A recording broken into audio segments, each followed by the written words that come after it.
SJC-11765, Commonwealth versus Herbert Dorazio.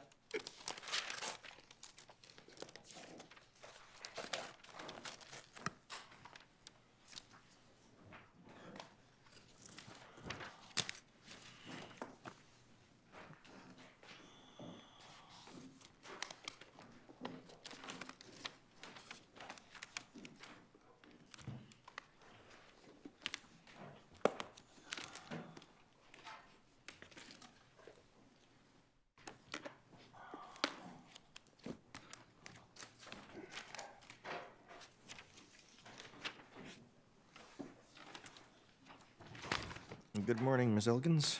Good morning. May it please the court? I'm Marissa Elkins on behalf of Herbert Dorazio. In this case, the trial judge allowed 3 witnesses to testify about an alleged sexual assault for which Mr. Dorazio had been acquitted of 10 years prior in order to rebut a defense of accident or mistake.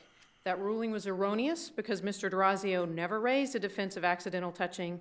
His defense was, in no uncertain terms, that he never brought the one girl to his back patio and bent down and made a chair with his leg and sat her on it in any way and reached under her clothing, and that he never took the other girl to his basement and placed her on the laundry machine and reached up underneath her underclothing. The defense was that these things never happened.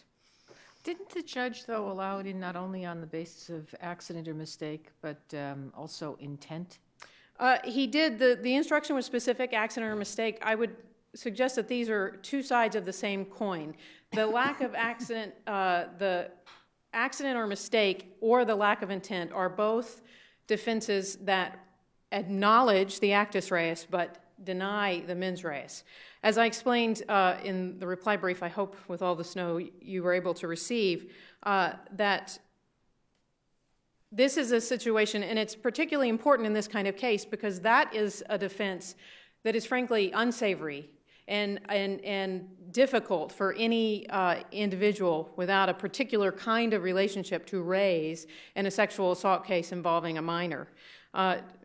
For ease of speaking about it in this forum, I would suggest that the analogy that I would use is that the person riding on the T, who a person bumps up against them, woman comes away, says, "That man grabbed my breast," and the man says, "No, I did touch your breast, but I didn't do it on purpose. I was jostled by the person behind me, or the train lurched and caused me to fall into you."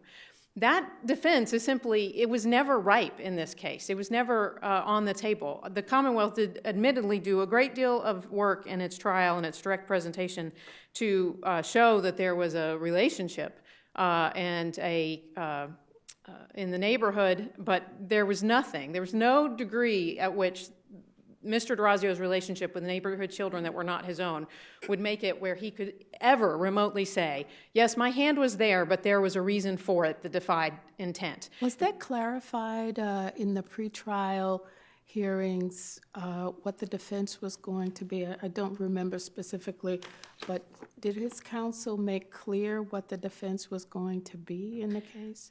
I think not quite as directly and as perhaps artfully as the defense counsel did in this court's recent decision in Creighton, where he explicitly put aside a certain defense. But he did say, and he proffered an argument relative to the admission of this evidence, that the issue was going to be the girl's credibility. The case rises and falls on the jury's belief in the credibility or the lack thereof of both young girls. That's in transcript 3 at 195. So, to be fair to trial counsel, I don't think he ever realized that what was being suggested here was that there was some sort of admission that Mr. Dorazio did in fact put his hands in that forbidden place. He made it very clear this was a case of denial. This was a case where he was saying this just didn't happen, and he was marshaling the evidence through cross-examination and then through direct testimony that to put the question into credibility, put into question the girl's credibility on the entire set of allegations. Now, that was the defense at the other trial, right? The one that we're talking about as having been That was the 1998 trial. Wasn't the defense there that it was all a big misunderstanding about what had happened in the tube at the Chuck E. Cheese? That's certainly the Commonwealth's assertion. However, we know very little about this trial. About the Chuck E. Cheese trial. What we were able to put together came in the form of the motion for new trial. We do know. We have the police reports and all the other things that Judge Billings said that had been produced. There were there were police reports, but Statements. Yes, there were police reports and statements, and there was a statement in the police report regarding some acknowledgement that Mr. Dorazio was up in the play structure with his young son. But again, this does not get to the point of being it wasn't an admission then, and it wasn't an admission, just as it wasn't in this case, that he ever touched those girls in the manner in which it was alleged. So the Commonwealth very much wants that to be the case, but I think in essence, if it could be framed anyway, it's that the Commonwealth wants to be able to say that it's no accident that Mr. Dorazio found himself near young girls on a few occasions. The actual assaultive behavior has never been conceded in either case by Mr. Dorazio. Let me ask you this now. Let's assume that the trial on which he was acquitted was 1998 or thereabouts, right? Yes. Let's assume he'd been on probation for some offense. He's now acquitted. Could that offense or his actions be used in a probation revocation hearing where the evidence is the burden is preponderance? If he had been on probation he was on probation and in 1998. He's acquitted, but the Commonwealth or the probation department still moves that his probation be revoked because of his conduct, regardless of whether he was acquitted. Lower standard, different standard, that could happen, right? I believe it could. I believe the case law is clear, and it is because of the reasons put forward in Dowling. And could be sued civilly, of course. We know that. Correct. That is correct. Case. Yeah. The question, of course, in this case, and the fundamental unfairness that we are dealing with in this case, is presumably if there had been if he'd been on probation, it would have been much more recent in time between the trial and the period of time between the violation of probation hearing and an acquittal would be much closer. So the time lag here creates a particular unfairness? Is that your argument? Not that it couldn't be done if it were right afterwards? I think... if it had been the following, if he had been indicted for several different things, there were separate trials, it could have been used in that sequence, perhaps? What I think is that in this particular case, we have a very precise set of facts wherein there was a very long delay between the first trial of acquitted conduct that the Commonwealth seeks to use and the subsequent trial where they want to use that conduct. I think in other collateral estoppel cases where there has been this discussion of the defendant having the burden and the trial judge having to review the entire proceedings of the first trial, you haven't had that gap. And it's not discussed in the cases, but I was not able to find a single case where it just was not possible for a trial judge to make that review. And in this case, it just wasn't. The reality is Mr. Dorazio has put forward I don't think it is a sweeping, as expansive kind of rule as the Commonwealth has argued in its brief.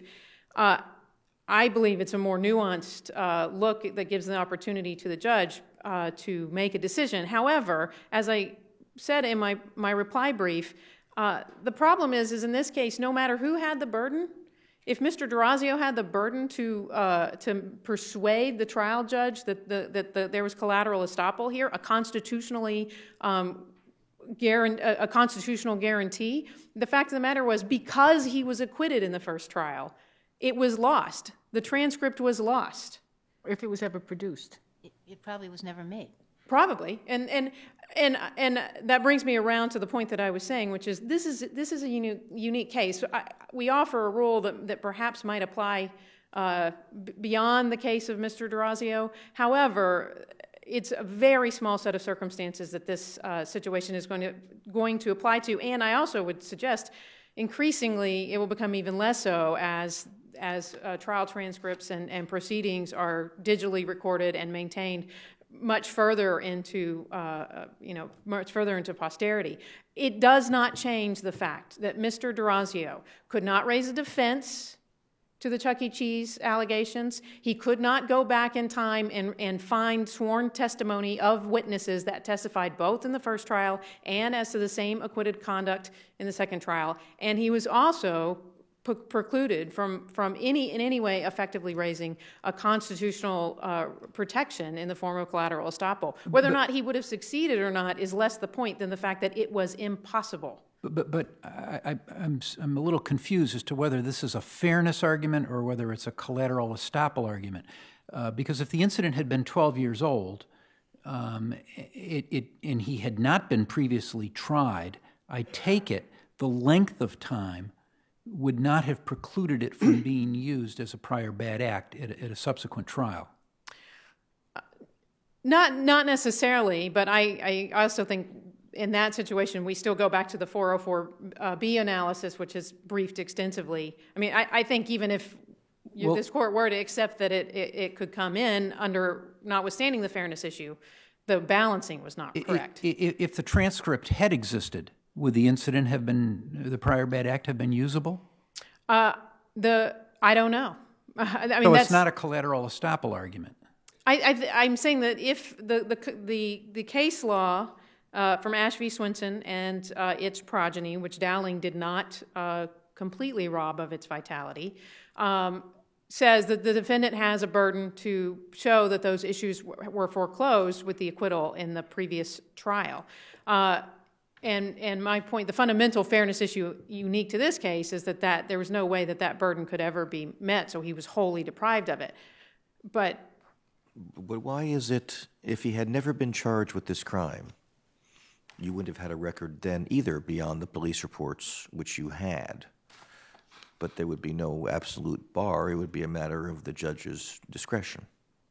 I agree. It would be in the matter of the judge's discretion. I would turn to Justice Brennan's dissent in Dowling, however, to say that there is something did happen here. A jury of Mr. Dorazio's peers listened to a 5-day trial, multiple witnesses, including defense witnesses, extensive cross-examination, extensive affirmative defense, and came to the conclusion that there was an acquittal.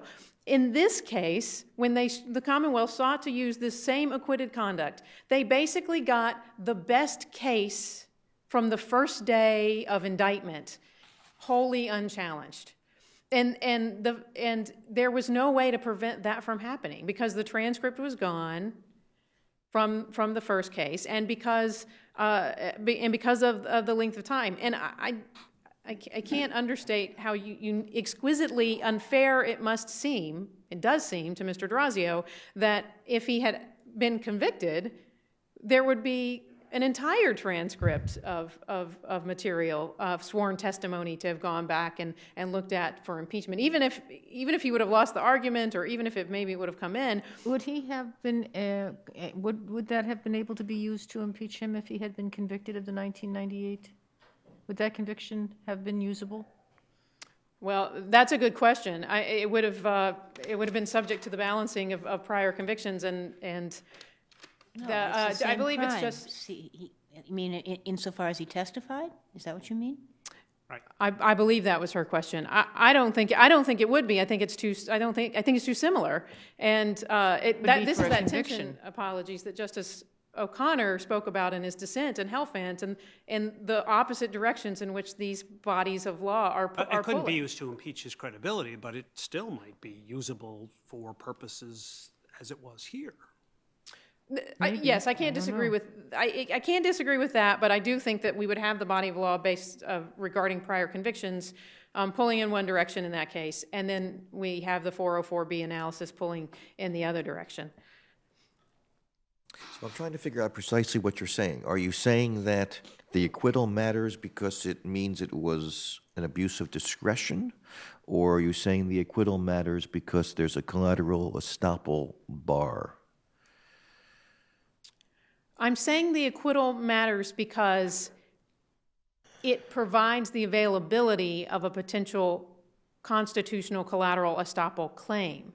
But the unique circumstances of this case mean that Mr. Dorazio was unfairly prevented from ever being able to avail himself of that. And the burden that is spoken of in Ash v. Swinson, and also there is continuing vitality to the collateral estoppel doctrine in Massachusetts. It's been a long time since it's been revisited, but I'd point the court to Commonwealth v. Royce, 20 Mass Appellate Court 221.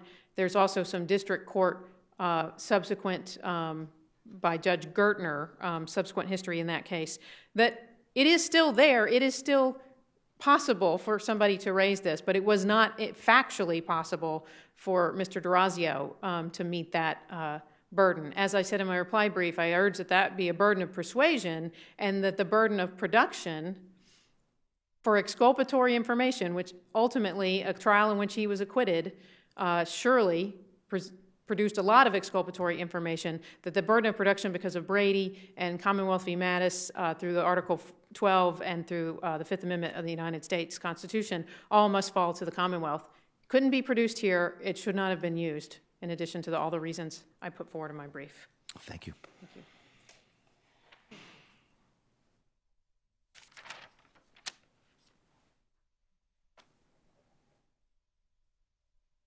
Good morning, may it please the court. My name is Patrick Fitzgerald, Assistant District Attorney for Middlesex.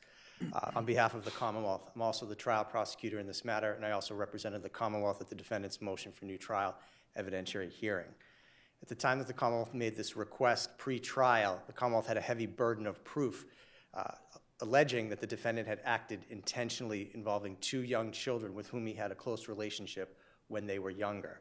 These were delayed disclosures, 12 and 10 years from the dates of offense when the case first was initiated and the investigation occurred. By the time of trial, it was 12 and 14 years later. With that heavy burden of proof, again, the Commonwealth was up against the wall with no DNA or other physical evidence. Well, so was the defendant here as well. I mean, apparently he had good counsel back in 1998, put on a very persuasive defense, maybe significantly impaired the credibility of these witnesses, and now, years later, out of nowhere, it has to be done again and really can't be done again. Well, again, the Commonwealth wasn't collaterally stopped from seeking to introduce this evidence, where at the 1998 trial, the defendant's identification was never an issue. His access and opportunity to commit this crime was never at issue by his very own admissions at the time of the investigation to the Burlington police at the scene. Likewise, at the time of his trial when he testified, which we later learned when his trial counsel from 1998. So how does this gain relevance if the defense was not mistake or accident? What did you say to the judge to get the judge to allow this? I said that the Commonwealth had a burden of proof that the defendant acted intentionally, that in the 1998 case, again, the evidence that we had at that time, we had the police reports, 3 police reports from the Burlington police, and then the 2 handwritten statements from the child's father, and then the first complaint witness, essentially. These disclosures were made immediate. The investigation was contemporaneous that same day, and the defendant was placed under arrest. We knew that the defendant had not challenged his identification. He did not challenge. But how did you know that if you don't have a transcript? Because he gave a statement to the Burlington police. But you don't have anything exculpatory? You don't know anything else that happened at trial? We didn't at that time. He was acquitted. He was acquitted. Didn't one of the witnesses fail to identify him? Neither of the 2 children at the time of the 1998 did an in-court identification. Both children at the show-up identification at the Chuck E. Cheese pointed and identified the defendant. That was the basis for the arrest. And what happened at trial? At trial, the 2 6-year-olds testified. Neither one of them performed an in-court identification. Meaning that they weren't asked or they couldn't do it? The testimony from the trial counsel at the motion for new trial said that neither child was able to make an Was able to. Was there out-of-court? Jessica here in 2010 was not able to identify the defendant either. An attempt was made for an in-court identification, and she couldn't identify. But that was 12 years earlier. I can't do my math. Correct, correct. It was within 6 months of the date of offense was the time of trial, June in 1998 versus December. But the identification evidence in 1998 was she essentially, for lack of a better word, a show-up identification involving her father, which led the police to be called. The police then conducted a show-up identification with the 2 girls at the scene, during which they both identified the defendant. The defendant made statements about having incidental contact with the 2 girls in the location alleged. that was the identification evidence at that point in time. What we now know, again, through the record of the motion for new trial, is that trial counsel did argue a number of defenses in closing: mistaken identification, lack of any touching, but if there was in fact a touching, it was accidental, it wasn't intentional. That's what he testified to at the motion for new trial hearing. But here, there is no defense of intent, right? Lack of intent. Yes, he essentially. He says it didn't happen. But again, no, he also testified that there was an incident as the cross-examination of both Cindy and her mother. The defendant himself testified about an incident where Cindy in particular, was on a ladder looking at the robin's eggs nest and that she fell, certainly setting up an accident defense. That was a completely different type of incident, wasn't it, than one was complained of? I mean, different location, different occurrence. Wasn't he just saying, gee, maybe she confused something? It wasn't me? That didn't happen? I mean, he argued in closing, again, if there was any touching, it was accident or a mistake. Well, that's because he had the evidence that you had been allowed to put in, and he had to say something. Right? Well, I mean, during the motions in limine 5 days before, counsel indicated that the defendant was going to testify. An opening statement before this evidence was ruled to be admissible. The defense counsel got up there and says the defendant was going to testify. I mean, the statement in the closing about lack of intent or accident, I mean, that was after the fact, after you had introduced what you introduced. So counsel has to say something about that, right? Well, again, in 1998, he again successfully defended those allegations in which he stated that, again, mistaken identification, no actual touching, or if there was any touching, it was by accident or mistake. So it was certainly, the defendant knew that he was successful in 1998 with that defense, where he took the stand and testified. And likewise, I assume he was going, So this it was was sort a of plan all along to This assert was the allowed same to go defense. in an anticipatory fashion, that this is what you thought he was going to say? No, I went in with this knowing what the Commonwealth's burden of proof was. No, I understand that, but you're saying you know that this was going to be his defense because you anticipated this is what he was going to testify to, rather than counsel's suggestion that it just didn't happen? The state of the evidence is that this defendant essentially had unfettered access and opportunity to these children based on the nature of the relationship. I understand that, but this has to do with whether or not he was asserting a lack of intent. He did not assert a defense, nor does he have to. Accident or a mistake. Isn't this similar to Creighton in that regard? No, in Creighton, what happened is there was no dispute in Creighton about the fact that there was child pornography, that it was viewed on that computer. The sole issue, and in that Creighton, they specifically asserted that identification was the sole issue, not the fact that it was child pornography or that it was accessed on that computer in that library. So the elements of that charge are much different here in terms of what the factual issues were. Again, there was no dispute in Creighton that it was child pornography and that someone possessed it, but the it wasn't Commonwealth's him. argument was it had to prove intent, as I recall. That he knowingly possessed it, correct. Right. Right, And this that court was why said that other bad act evidence would have been admissible, but for the fact that the defense attorney had asserted that identification was the sole issue. There was no such assertion. If he's saying here this didn't happen, I mean, I understand it's not as clear as Creighton, but it seems to me it's a first cousin of it. Again, where the evidence is that he had unfettered access to these children, that he had the access opportunity to commit them. What he asserted in an opening statement was that the credibility of the complainants. That doesn't say that it didn't happen, or that opened up a possible defense of accident or lack of intent. Again, based on the nature of that relationship and the state of the evidence, given the Commonwealth's. But when the judge decided to allow this in, did counsel say at that point that our defense is that it didn't happen? No. Again, I mean, trial counsel was very vigorous in opposing this evidence during the motion in limine. When we argued it again on the day of impanelment, when the judge again deferred ruling on it, he again vigorously defended it at the close of the third day of trial, when the Commonwealth asserted that if the evidence was going to be allowed, I was going to need to call those witnesses the next day. That forced the judge's hand at that point in time, and based on the state of the testimony at that point in time, The judge made the ruling. Defense counsel again vigorously opposed it on the fact that he was acquitted alone, never asserting what the defense was or was not going to be at that point in time. Again, even in closing argument, it was similar to the defense that was asserted in 1998. Trial counsel in 2010 argued that he denied the touchings, but if there was any touching again, it was accident or mistake. Again, the defendant testified in this case. I mean, he had produced medical records in advance of trial, expecting a defensive. I know, but you did what you did before the defendant ever testified. He doesn't get to testify before you put in your evidence. Correct. But again, the Commonwealth has the burden in its case in chief. What you offered had nothing to do with what the defendant was going to do at some other point in time. Right, it never does. What I do depends on my burden of proof and the elements that I have to prove for the charges. No, you keep saying your burden of proof, but yeah, you have the burden of proof, but that doesn't mean you can put in anything you want because you have the burden of proof. Of course not. But if it's relevant to an issue. That's not a reason for allowing you to put this evidence in. I'm not suggesting it is. Well, you keep saying Well, that it is. saying the reason why I moved to introduce that evidence was not based on any asserted defense at that point in time. The reason why I moved to introduce this evidence and argued that it was relevant was based on the elements that the Commonwealth needed to prove in its case in chief.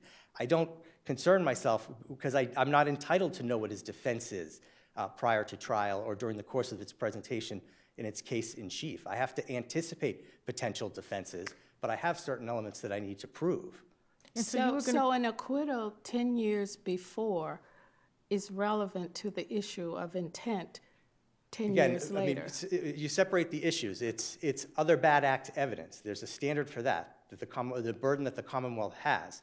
The fact, again, that he was acquitted is another piece or a factor that the judge has to consider. It's a huge fact. Of course it is a huge factor. Huge. The Commonwealth didn't file this motion lightly. It was extensively litigated in the sense that that was the argument in this case, why it should be excluded. So what do you say is the consequence of an acquittal with regard to prior bad acts? Again, it's a factor.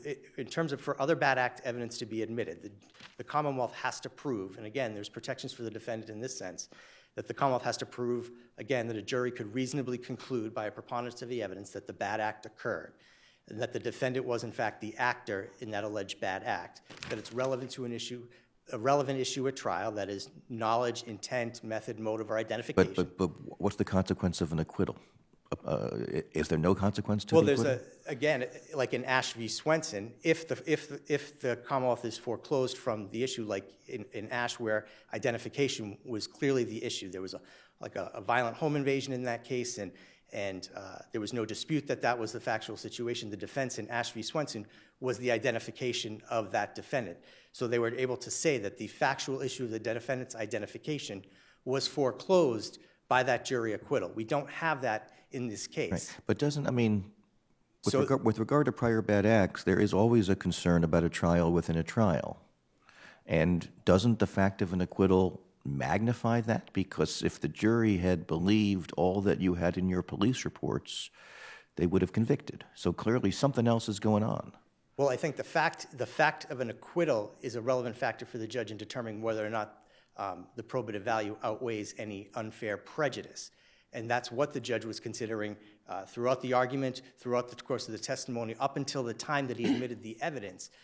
Again, in this case, with delayed disclosures, again, by the time it went to trial, it was 10 and 14 years for these two girls. Right, but I mean, the fact that you have a difficulty in proving your case does not necessarily mean that it opens the door to you putting in evidence which is unfairly prejudicial. So, I mean, I understand from your point of view, you had to pull every inference you had.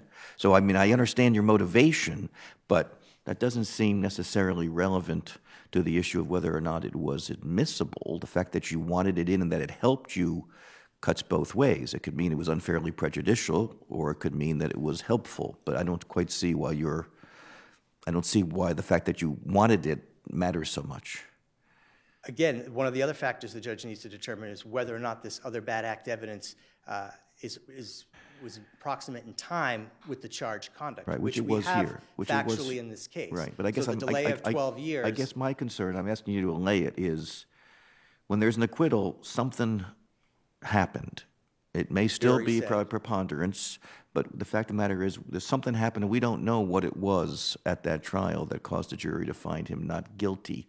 Does that not affect substantially the calculus of probative value versus unfair prejudice? Again, it depends on the circumstances. As in Ash v. Swenson, perhaps, because identification was the sole issue. Here, again, it's a factual determination for the trial judge to determine whether or not, again, what information we have about the prior trial that led to the acquittal. We have a substantial amount of information here about what the allegations were, who the witnesses were. And in particular case, we know that in 1998, this involved two 6-year-old children who testified. But the and jury made the ultimately, allegation. the jury ultimately did not believe that he was the person who touched them.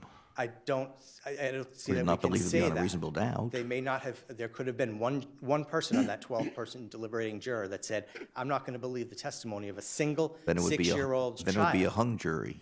It was not a hung jury, it was an acquittal. No, it depends. Again, we can't say what the go basis for the underneath that. acquittal was at that point in time. There are a number of reasons why a jury may acquit a defendant having nothing to do with the credibility of the evidence. We have, again, there was no dispute, and the trial attorney from 1998 in the motion for new trial testified that they didn't challenge his statements to the Burlington police that he was there and that there may have been incidental contact. That wasn't, it was This is not- only known after the fact, though. right? Correct, This is all correct. known That after was the what fact. was relayed as part of And, you know, so you had the same now-grown woman who had been the little girl testifying at the trial, but you don't have the transcript of her testimony when, in 1998, she testified. You have no way of impeaching her when she testifies at this trial. There are a whole range of things that were available for the judge. That was argued. The trial judge considered all of that in the numerous arguments we and had. so, but we get to take another look at that. Who has the burden of showing collateral estoppel in these circumstances? I would suggest, Does the in Commonwealth have to show, where there's been an acquittal, does the Commonwealth have to show no collateral estoppel, or does the defendant have the burden of showing collateral estoppel? Dowling indicates that it would be on the defendant. The Commonwealth needs to show relevance, but again, the defendant is in the best position to be able to say, again, he was present for the trial. So was the Commonwealth. It's really the existence of the transcript. I take it as the key factor. Depending on the circumstances, it would be relevant. Thank you. We'll take our morning break.